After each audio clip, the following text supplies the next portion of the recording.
Dr. Siobhan O'Sullivan does like knowing animals. Dr. Siobhan O'Sullivan does like knowing animals. Hey people, welcome to Knowing Animals. Knowing Animals is a podcast where we speak to animal studies scholars about a piece of their work. I'm Siobhan O'Sullivan and I do like knowing animals. Well, this episode of Knowing Animals is brought to you by the wonderful people at ASA. ASA is the Australasian Animal Studies Association.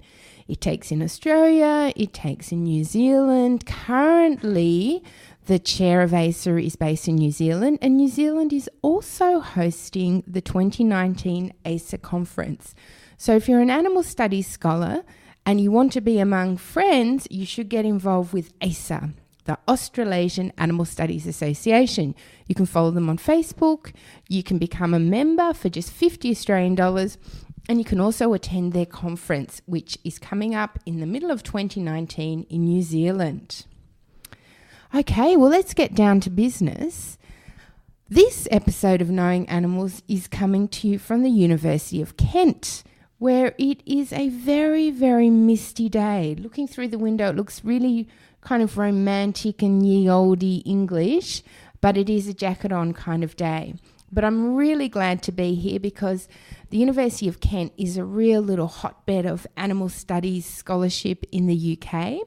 And this week, I'm joined by Dr. Matthew Whittle. Did I get that right? That's correct, yeah. Oh, wonderful. Well done me. That's a first for the podcast. Matt is lecturer in Postcolonial Literature at the University of Kent. And today we're going to discuss his journal article, Lost Trophies, Hunting Animals and the Imperial Sovereign in Walton Ford's Pancha. Well, I was going to run into problems at some point. Do you want to tell us the title of the paper? Yes, the Hunting Animals in the Imperial Souvenir. And the proven of, yeah? In Walton Ford's Pancha Tantra. Well done. And that appeared in the Journal of Commonwealth Literature in 2016. Welcome to the podcast, Matt. Thank you. Thanks for having me. Okay, so why this piece? What inspired it? I was mainly inspired by stumbling across Walton Ford's artworks. So a number of years ago, I was on holiday in Berlin and visited contemporary artwork, contemporary gallery, and didn't know what to expect, but really walked into the room and saw these huge, impressive paintings of animals. And I'd never heard of Walton Ford before. He's an American artist, but he does these hugely detailed sort of life-size pictures. I remember the first one that I saw when I went in was a huge painting of a polar bear. And I was just so awestruck by their size, their beauty. And then when you look closer, you start to see really interesting sort of details, and you get to see that the paintings aren't just paintings of animals, but they're actually allegories about man's relationship to nature, about colonialism, about exploration. And so it really gave me a sort of a taste for his work. And I've always wanted to work. Since then, I've always wanted to do something, but I'm not an art historian, so I was sort of felt a bit out of my depth. But then this opportunity came along where I was working with some friends on a journal issue called Postcolonial Environments. And so I thought, there's a painting that Ford did of a sable antelope that's been shot.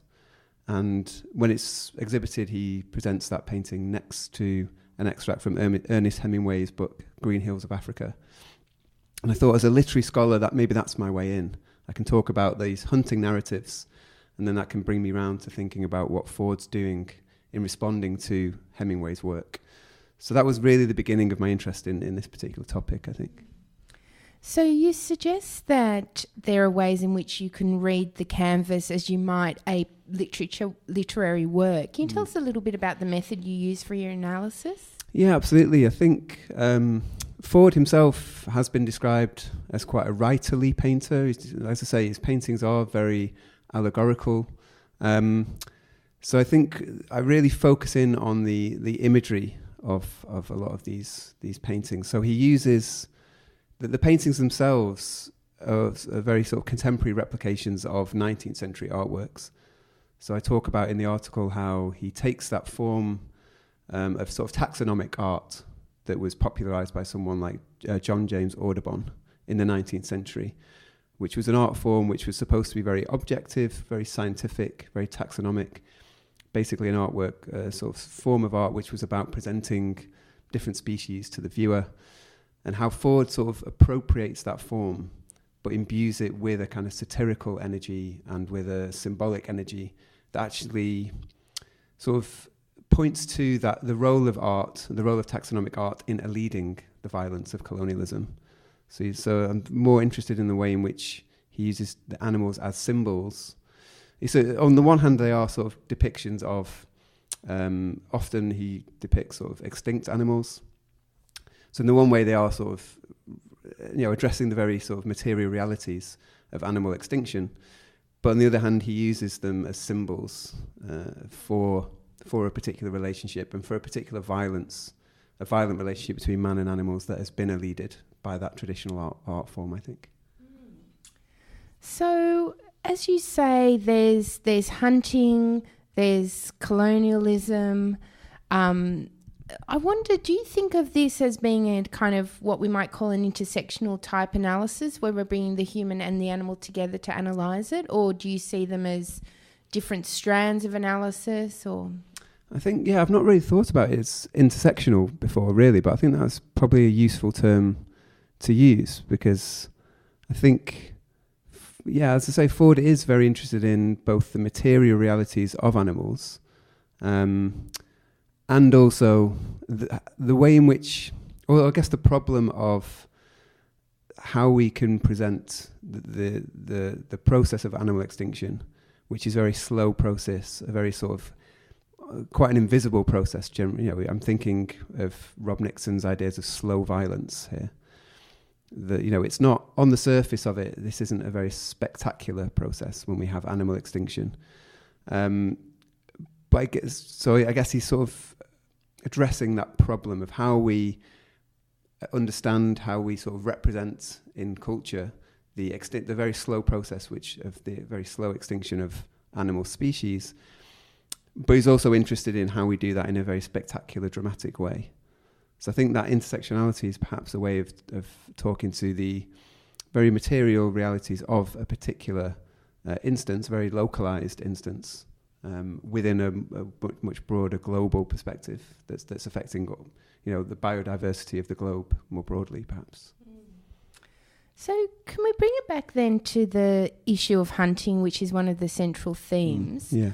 One of the things that I felt I read in your piece was that there was hierarchy was playing a part in how we understand hunting. Can you tell us more about how you view hunting, what you see in these works, and what role hierarchy is playing in it? So I talk about how I think hunting is a really interesting way into these debates, especially trophy hunting, and it's because it's traditionally it's encoded through gendered, class and racial hierarchies. I think it really gives us a sort of focal point for thinking about the way in which colonialism has operated, and the legacies of colonialism, how the legacies of colonialism have influenced conservation projects since the early 20th century, and go on now to influence continued sort of canned hunts, safari expeditions, that kind of thing.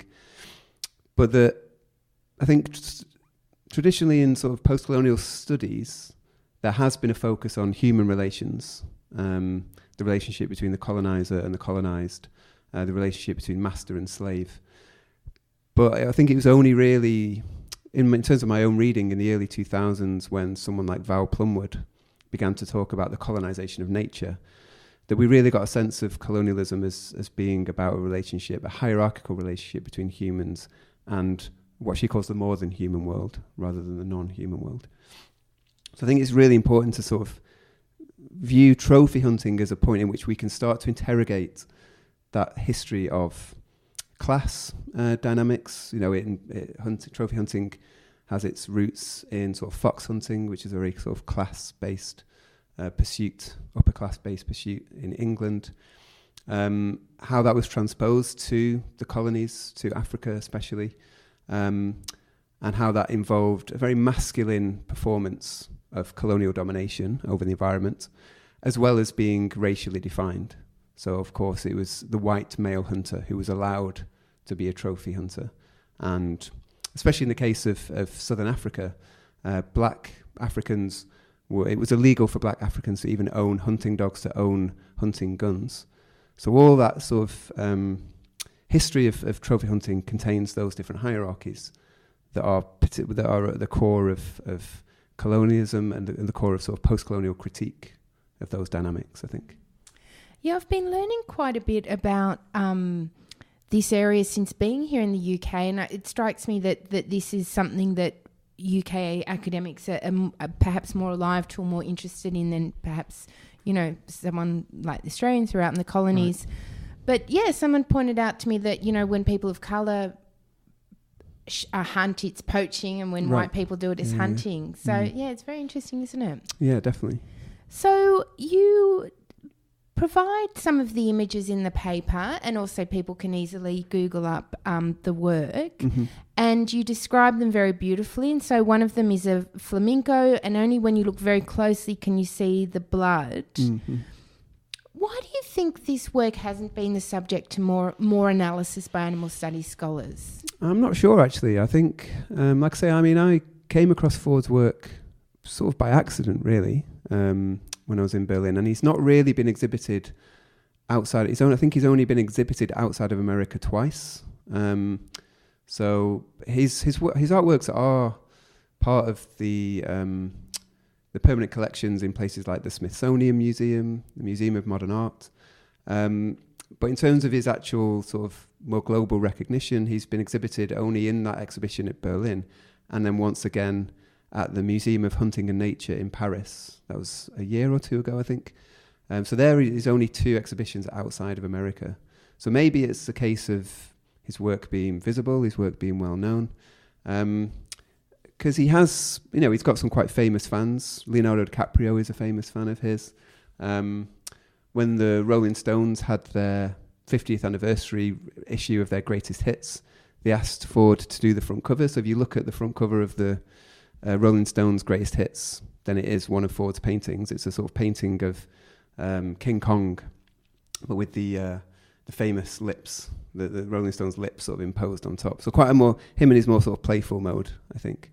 But I do think he deserves a lot more. The 2 paintings that I look at in the article are just the tip of the iceberg. His work is so vast and so interesting. I think he does deserve a lot more interest from animal studies scholars. So overall, what did you conclude by reading his art in this way? What does it tell us, say, for example, about human-non-human relationships?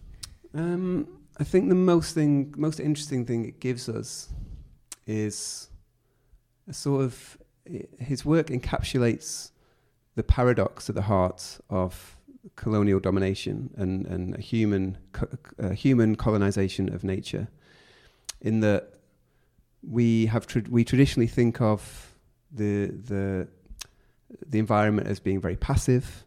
We traditionally think of man's domination over the environment as being a sort of natural state of humans being the sort of main agents in the world. And again, I'm thinking of being influenced by Plumwood's work here, where she talks about the backgrounding of the environment, that humans are the main agents in the environment, and animals are merely the background setting. And I think trophy hunting, on the one hand, performs that relationship. It suggests that animals exist to be just merely a part of the leisure setting for human beings, and part of that sort of colonial domination for human beings, but that Ford's work really reveals the violence of that process. And sort of his paintings are quite visceral and violent. So it reveals the sort of violence in the relationship between humans and animals. But going beyond that, I think he also presents us with the agency of animals as well.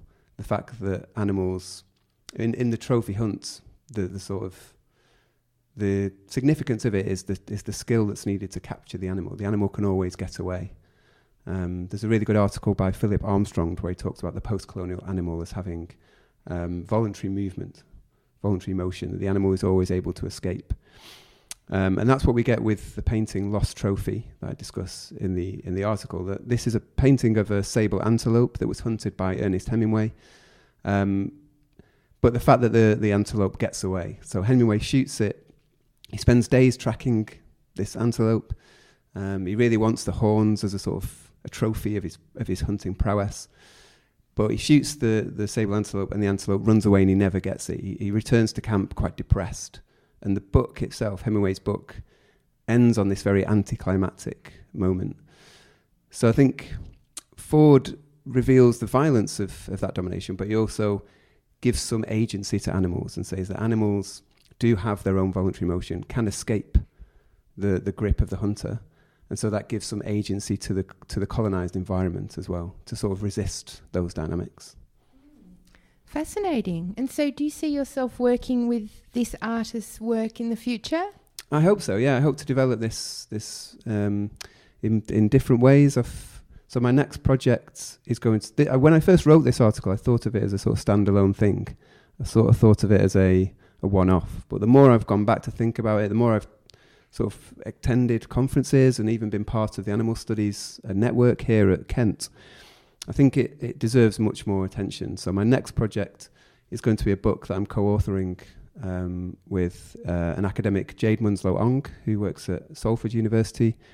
And we're writing a book on, it's going to be called Global Literature and the Environment, 21st Century Perspectives. It's going to come out with Routledge. Not for a few more years yet. We actually need to start writing it. I know that feeling. But yeah, so I think in that book, I'm going to return to these themes and return to Ford's work and think about how Ford offers us that revaluation of hunter narratives, I think. Wonderful. Well, Matt, I ask everyone who comes on Knowing Animals to answer 5 quick questions. Are you ready for your 5 quick questions? Sure, yeah. Can you recall the first piece of pro-animal scholarship you ever read? Yeah, I think it was that Plumwood article, Decolonising Nature.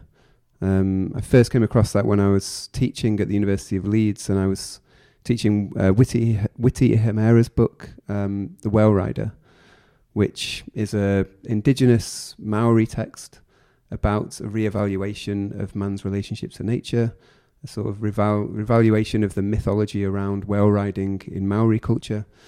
And Plumwood's article, where she talks about the more than human, really gave me a sort of taste for a sort of broader animal studies scholarship, I think. Wonderful. Well, big shout out to Aussies and our cousins in New Zealand. Can you recall the first piece of pro-animal scholarship you ever wrote? I can, because it was this article. I'm a bit of a novice in animal studies, to be honest. Like I say, I've come through into this sort of field mainly from a postcolonial studies background. So, yeah, this is my first foray, really. But I hope to sort of progress. I hope to go further with it. Yeah, wonderful. Well, I think quite a few people do find animal studies via postcolonial studies, so that's wonderful. If you had to name one animal studies scholar who's had a big impact on you, who would it be? I think more recently, I mean, I'm not sure if he really counts as an animal studies scholar per se, but I mentioned him before, Rob Nixon's work on slow violence. So he's got a book, Slow Violence and the Environmentalism of the Poor. But he's got a section in that book which I find really fascinating about game reserves and about trophy hunting, where he really talks about the sort of, he calls it, I think, the racialized ecologies of looking, and how trophy hunting itself involves that racialized dynamic of who is allowed to look and who is allowed to be seen, and the sort of addresses the anatomization of the body, especially of the body of people of colour and the bodies of animals. So I think his work, it draws on, I guess, Marjorie Spiegel's work, if we go back to her dreaded comparison between racism and speciesism, but he addresses it in relation specifically to trophy hunting. So I'm finding his work especially interesting at the moment. How fantastic. It's always wonderful to have new names there in the mix. What's the most important thing academics can do for animals? I mean, from my own work, I think academics can sort of bring to the fore these hierarchies that I've been talking about, and think about the very sort of encoded dynamics that are involved between our engagement with animals and how they are part of a much longer history of colonialism and imperialism, I think. And one of the things I'm especially interested in, which I touch on in the article, is the way in which this history of trophy hunting is linked also to natural history museums and the presentation of taxidermied animals in urban spaces, in museums, and the way in which we engage with those animals. And so I think being aware and being alive to those dynamics in the spaces that still exist in natural history museums, I think is really important. And also engaging, finding ways to engage younger generations in that as well. So I'm thinking ahead to projects where I hope to work with schools, for example, getting school children to sort of think about how they see natural history displays within these broader dynamics of colonialism and domination.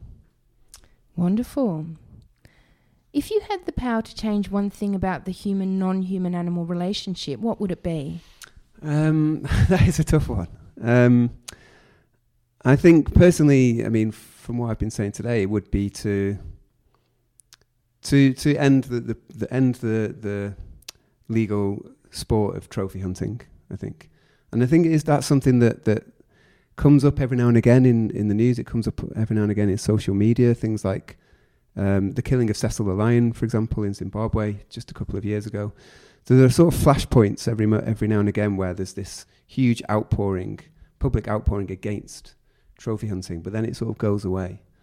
And I think removing that as a legal sport would be a huge step, I think. Well, it doesn't even have to be trophy hunting, does it? One of the most fascinating things about English history is that animal advocates have been trying for about 250 years to get fox hunting banned, and they've only just scratched the surface. Yeah, it's proven very, very difficult. Yeah, it's amazing. Yeah, absolutely. Well, Matt, we've touched on this already a little bit, but what are you working on next? Is there anything else you would like to mention? I'm working on this new book, Global Literature and the Environment. That is my main focus at the moment. So myself and Jade will be looking at that over the next couple of years.